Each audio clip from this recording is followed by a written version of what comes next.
What is the purpose of life?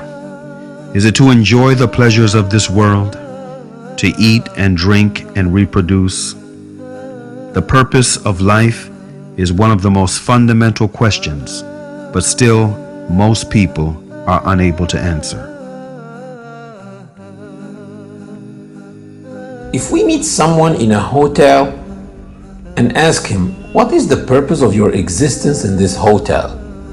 He should give us an answer. He may say, well, I am here because I have a booking, or I came to meet some people who are staying in this hotel, or I came to eat in a restaurant. But if he says, I don't know what I'm doing here, then this person is probably lost and he needs guidance. What if we ask ourselves, what are we doing here on planet Earth? Those who don't know the answer, those who do not know the purpose of their life, need guidance.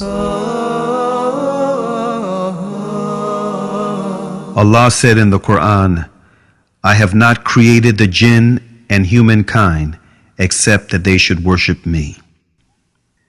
If we think about all the gifts given to us, our eyes, how can we thank the Creator for the gift of vision? Our ears, how can we thank Him for the gift of hearing? Did we ever think about our kidneys and the hundreds of simultaneous chemical operations that happen in them to purify our bodies from fatal toxins? Did we ever think about our brains and the amount of information that it is acquiring and retrieving in no time? Did we ever think about our hearts that keep on beating non-stop for a lifetime? Add to them the gifts of having children and wealth and so many more bounties. The Quran challenges man to count the bounties of Allah, which are infinite and uncountable. And He gives you of all that you ask Him, and if you count Allah's favors, you will not be able to number them. Surely man is very unjust, very ungrateful. Allah is the one worthy of all thanks, all praise, and all worship. The purpose of life is to submit and be in a continuous state of worship. Some people may think, come on, give me a break. How can I worship continuously? I need some time to sleep, I need some time to eat, I need some time to work and make some money. And explaining this leads us to talk about the concept of worship in Islam, because it's different from the concept of worship in any other religion. In any religion, to worship is to pray, fast.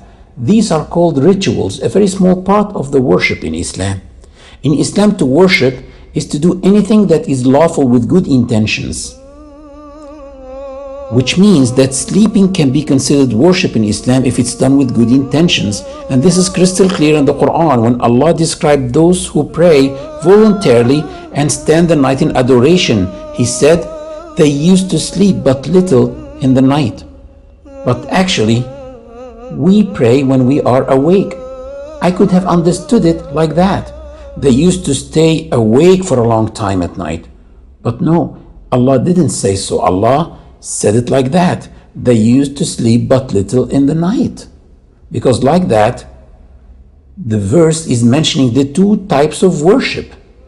Praying voluntarily, which is understood from the meaning, and sleeping with an intention to wake up early and pray. So their sleeping were considered a worship.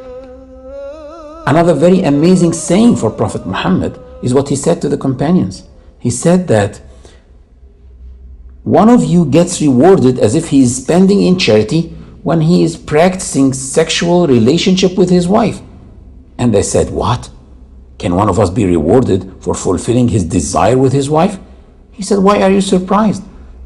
Don't you think that when he does it unlawfully, which means by cheating on his spouse, he can be punished for that? They said, sure. He said, why are you surprised then that if he does it lawfully, to please his wife and please himself, fulfill their own desires, and stay away from illegal relationships, this can be also rewardable by Allah.